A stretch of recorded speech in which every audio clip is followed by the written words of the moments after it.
to be there every time to give your kids directions the way you give them. I feel like giving them 2 to 3 step directions, it also allows their brain to actually think about what they're doing. Teammates, welcome back or welcome to Teaching with Tania. I want to start calling you guys that because I truly believe that if you are in education, then everyone's on the same team, whether you're a parent, you're a teacher, administrator, a colleague, a counselor.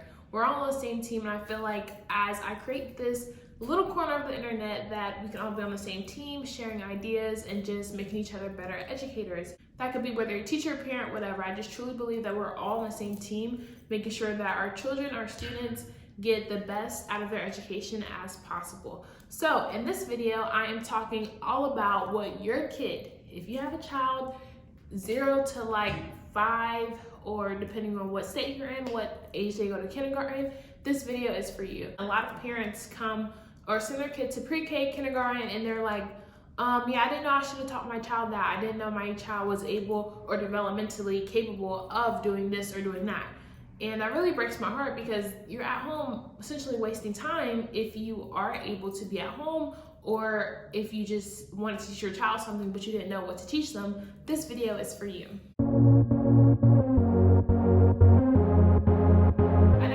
Any parent guilt, whether it's mom guilt, dad guilt, whatever it is, on you if you didn't teach your child this. This is just me coming from my heart, letting you guys know. I feel like because you know better, you do better, whether you can teach your other children this or just be more equipped to come home from kindergarten, or if they are just going into kindergarten. I'm going to break this video up into 2 categories: what they should know before kindergarten, and then what they should know before they leave kindergarten, before they enter 1st grade.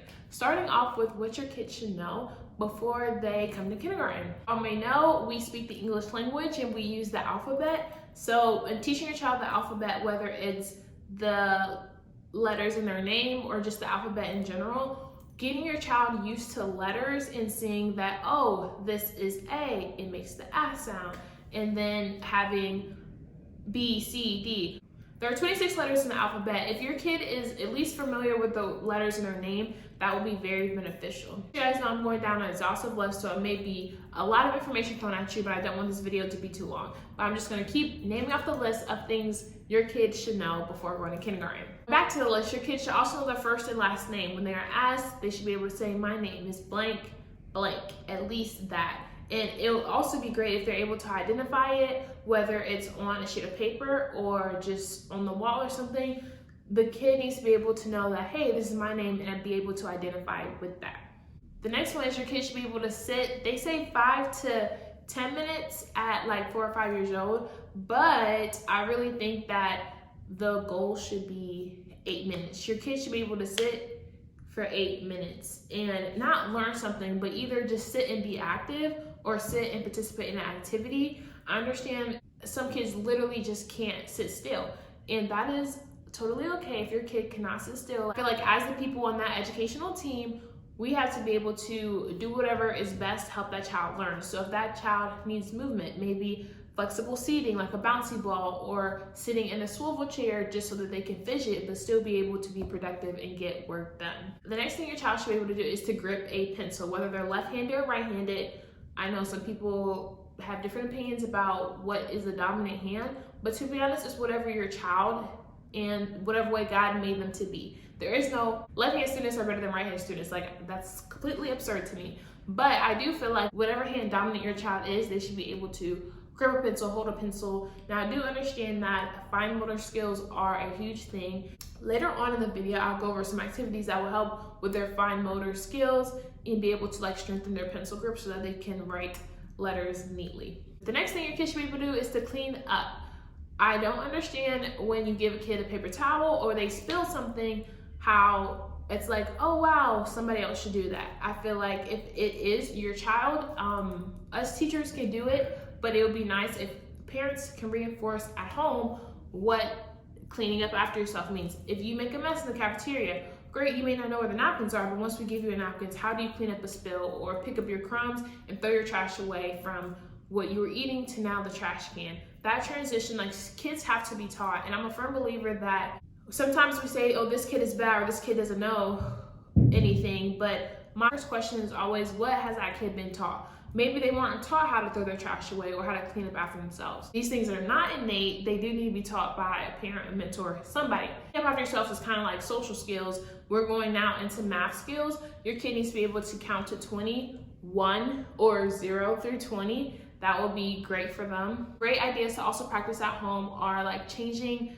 the letter sounds. Just the sounds, like for example, if I have man and I change the M to a F, going through that sound, okay, now what is that word? And a kid be able to fill in that sound, whatever you gave them, to the full word, for example, will be fan. A great stepping stone to help your child in the long run know how to read. I mentioned this one before, knowing your child's name and being able to identify that, but also the letters in their name so that they can see, oh, there's A in my name, or there's a T in my name. Okay, great. I can at least know those letters. I understand 26 letters is a lot of letters to remember, but at least I cannot stress it enough. Your child needs to know their name. Some other things your kids should know is like their colors and the shape. For example, circle, square, triangle, oval, those simple shapes, but also simple colors like pink, red, yellow, green. This particular one can definitely be taught at home. Learning how to take off your clothes and put them on. For example, we just had a fun water day in my kindergarten class for summer school. If you haven't checked out my day in the life of a summer school teacher, go ahead and check that video out. But it was very apparent to see like what kids struggled to put on their clothes and what kids were able to do that independently. And the goal is for students to be able to take off their clothes and put them on independently, whether they have an emergency or just need to use the bathroom. Like, that's a very important skill. Back to math, this lesson's all over the place, just giving you the tools you need to help your child be successful. But going back to math, I really encourage having whatever it is. It could be socks, dots, food, French fries, whatever it is, have them have one-to-one correspondence. Okay, this is 1, 2, 3, 4. And have them point to it and go to the next one so they know that actually 1 means something, 2 means something.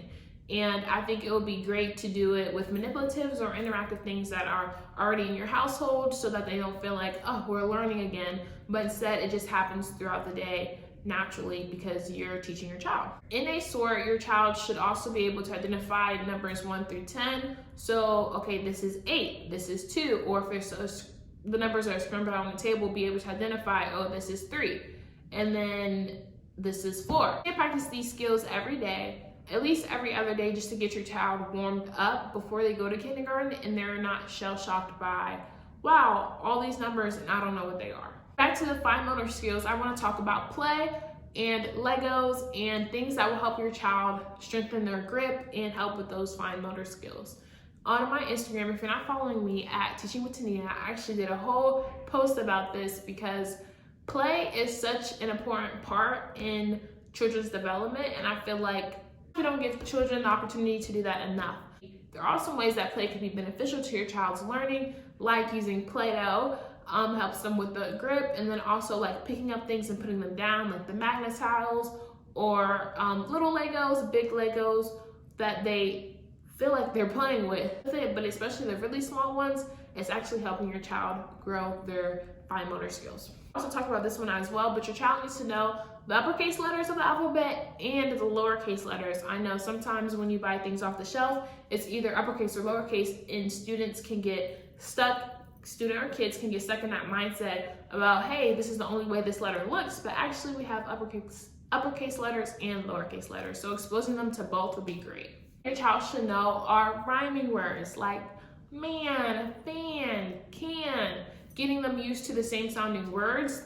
They may not know that those are rhyming words, but they do know that they do sound the same. Students are able to hone in on those sounds and realize, oh, door and lamp are not rhyming words, maybe door and floor. This next one may be a little controversial, but having your child follow 2 to 3 step directions are super important. Sometimes you can get into a rut and just telling your kids what to do every step of the way, but I need parents to realize that you're not gonna be there every time to give your kids directions the way you give them. I feel like giving them 2 to 3 step directions, it also allows their brain to actually think about what they're doing. All these things can be done throughout the day in case they don't really know what they're learning. Example, for this one, you can do at dinner. Okay, finish your dinner, throw your trash away, put your plate, spoon, whatever in the sink.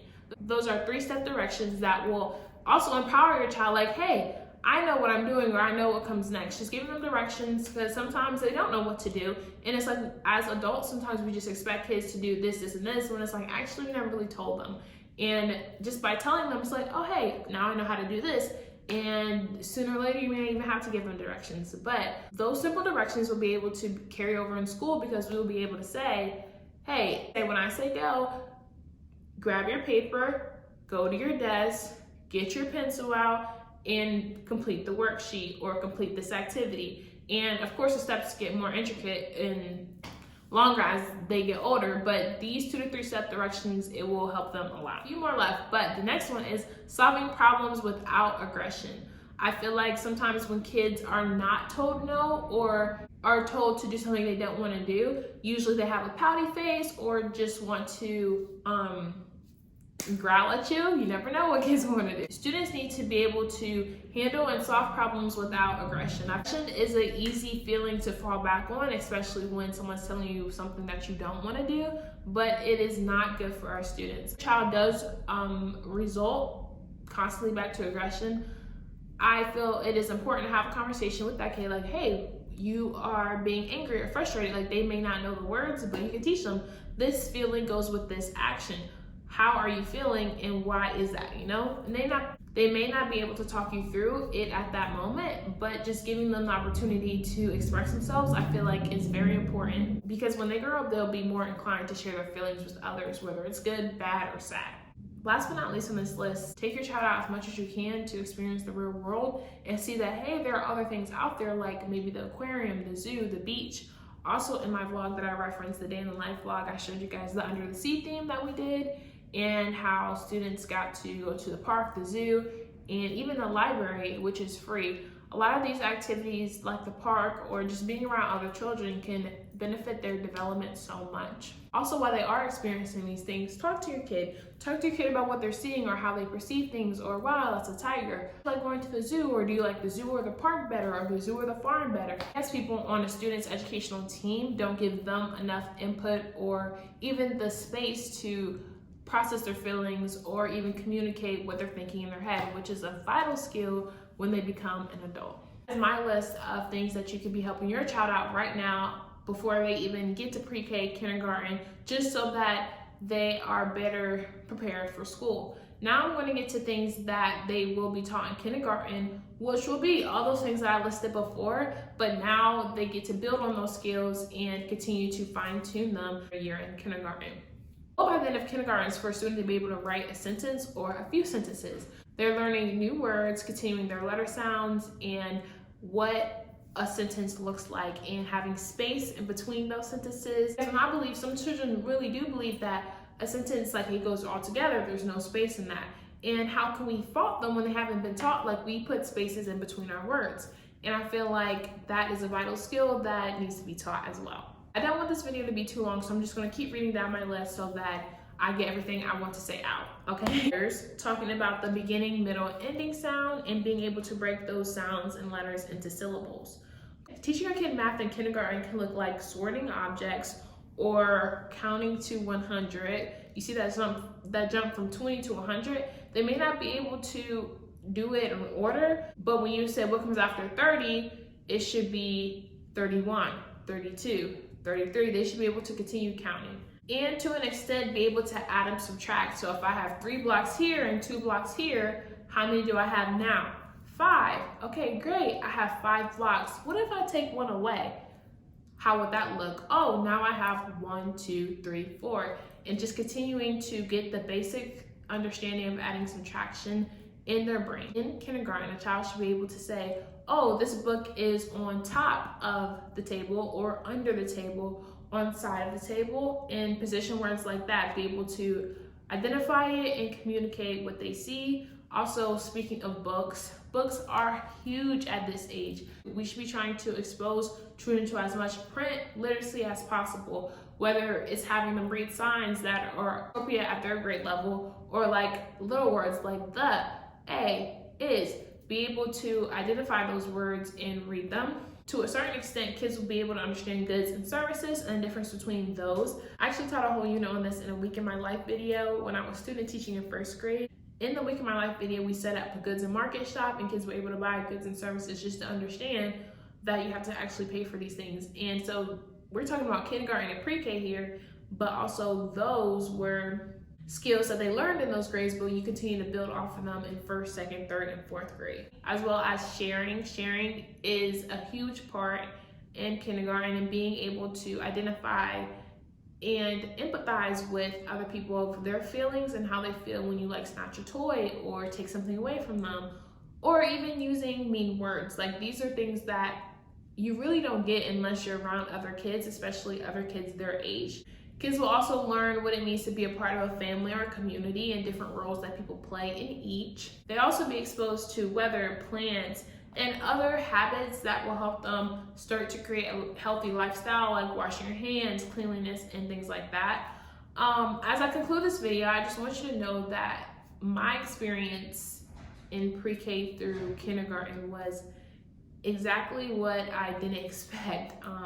These are truly young people that are just trying to find their way in the world, and I feel like when we allow them grace and the ability to make mistakes and not get things on the first try, and that's okay because we're learning, and that's my biggest thing that I want to communicate through this video. Do not stress if your child is not where they're supposed to be developmentally, or where a paper or something says your child should be at 3, 4, 5 years old. At the end of the day, God made us all different. Even though most kids have certain things by a certain age, your child may be advanced or below in one of these things that I mentioned. But I do believe that every child has the ability to learn. They just have to be taught in some way, or a way that works best for them. But I have done enough talking in this video. I hope this video was beneficial. Don't forget to like the video and subscribe down below. I would love to have you a part of my community online. And also answer the question down below: what are some ways you are helping your child prepare for school, whether you're a teacher or student, or some other activities that can help students prepare for school as well. Don't forget to create a great day, and I'll see you guys in these other videos. Peace.